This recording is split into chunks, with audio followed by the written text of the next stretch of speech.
सुप्रभात छात्र माने आज मु सीताया वनगमनम विषयटीर श्लोक 9 को पढ़ेबी।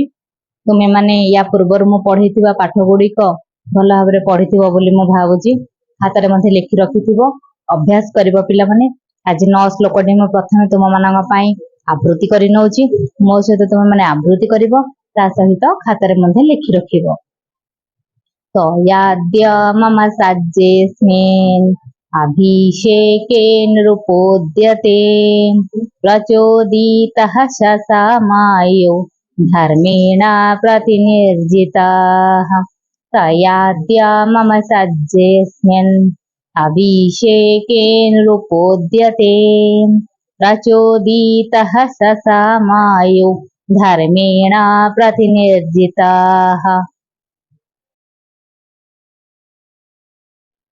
वर्तमान विषय भितर थिबा संधि गुड़ाक देखि नबा। आमे गुडी शब्द रही पिला माने देख, तयाद्य तया युक्त अद्य, सज्जेस्मिर्नभिषेके सज्जे युक्त अस्मिन् युक्त अभिषेके, नृपोद्यते नृप युक्त उद्यते। प्रकृति प्रत्यय देखिबा पिला माने। तापरे गुडी शब्द रही उद्यते, उत उपसर्ग यम धातु त प्रत्यय, प्रचोदितः प्र उपसर्ग चुद धातु णिच प्रत्यय त प्रत्यय, प्रतिनिर्जितः प्रति उपसर्ग निर उपसर्ग जी धातु त प्रत्यय। पिला माने सकारण विभक्ति देखिबा। तया गोटे शब्द रही अनुक्ते कर्तरी तृतीया। एठारे वाच्य परिवर्तन तले हेची, कर्म वाच्य रे वाक्यटी रही सेथि पई तृतीया विभक्ति एठी हेची। मम शेषे षष्ठी, नृपोद्यते अस्मिन् अभिषेके सज्जे, चारोटी जाक पद सप्तमी रे रही भावे सप्तमी। समयः उक्ते कर्मणि प्रथमा, धर्मेण हेतौ तृतीया। समय पिला माने सेटा मध्य वाच्य परिवर्तन कर्म वाच्य रे रही, तेणुकरी समयटा प्रथमा विभक्ति हेछि। शब्दार्थ गुड़िक पिला माने देखि नबा। प्रथमे रही गोटे शब्द प्रचोदितः। प्रचोदितः शब्दर अर्थ हेउछि उपस्थापित, उपस्थापित करिबा। प्रतिनिर्जितः वशीभूत बा पराजित। नृप अर्थात राजा। उद्यते उद्यत हुवन्ते, चेष्टा करन्ते। धर्मेण धर्म द्वारा। अद्य आजि, पिला माने आजि काली परदिन ए सब जानिबा पई मु गोटे छोटिया वीडियो बनेछि, तुमे माने देखि परिबो जायकि। पिला माने वर्तमान अन्यटी देखि कहिबी एवं ता सहित तुम मानंगु भावार्थ मध्य बुझेबी। अन्यटी पिला माने प्रथमे पढ़ी नउजी। अद्य नृपोद्यते मम अस्मिन् अभिषेके सज्जे तया धर्मेण प्रतिनिर्जितः सः समयः प्रचोदितः। सः समयः प्रचोदितः, सेई समयटी उपस्थापित करा जायछि।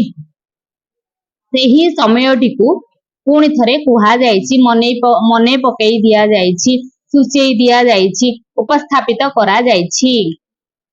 कहा द्वारा करा जायछि ना तया। पिला माने ए वाक्यटी कर्मवाच्य रे रही, कर्म प्रधान वाक्य एवं कर्तृवाच्य रे जे कर्ता थिले से तृतीया को पळैछंती, तया हे जाइछंती। वर्तमान कर्मवाच्य रे एठी कर्म गुड़िक प्रथमा विभक्ति को पळे आछंती। उक्ते कर्मणि प्रथमा नियम रे गुड़िक सब रहिछंती। सह समयः प्रचोदितः, पिला माने तांको द्वारा माने मां कैकेयीको द्वारा सेही समय को उपस्थापित करा जायछि। को समय ना कौनसी गोटिए युद्ध क्षेत्र रे दशरथ लहुलुहाण होई जाइथिबा अवस्था रे मां कैकेयी तांकर प्राण रक्षा करिबा सहित सेवा शुश्रूषा करी तांको सुस्थ करैथिले।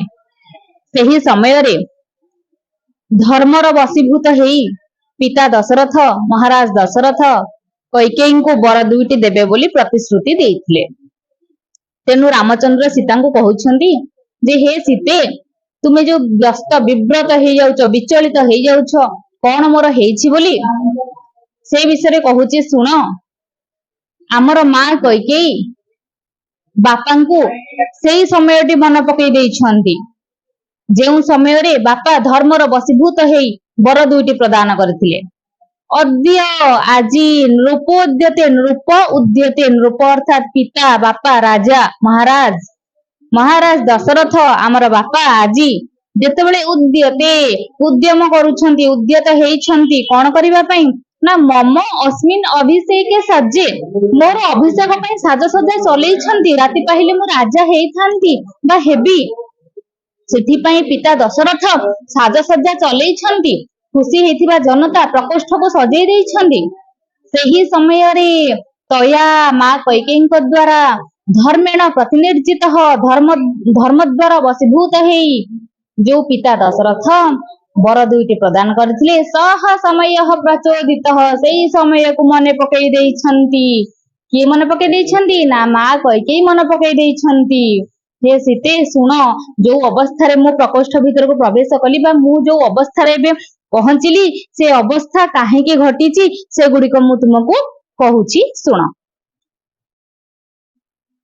पिला माने व्याख्याटी एबे करि नउची तुम मानक पई व्याख्याटी को खातारे लिखिबो भलो भाबरे अभ्यास करिवो। स्वामी को वर्णहीन मुख को देखि व्यस्त हेउथिबा सीता को रामचंद्र कहउछन्ति हे सीते आजी पूजनीय पिता महाराज दशरथ मोर राज्याभिषेक निमंते उद्यत होई साजसज्जा चलाइथिले। पूर्वरु माता कैकेयी सेवा रे संतुष्ट होई तथा धर्म रे वशीभूत होई पिता माता को दुईटी महावर देवा पई प्रतिज्ञा करिथिले। सेही प्रसंग को माता कैकेयी वर्तमान उपस्थापित करिछन्ति। पिला माने सबु को खातारे लिखिबो भलो भाबरे अभ्यास करिवो पढिवो बारंबार अभ्यास कले तुमे माने भलो भाबरे श्लोक गुडी को निज मुहरे रखि परिबो। आज पई एतिकी पिला माने धन्यवाद।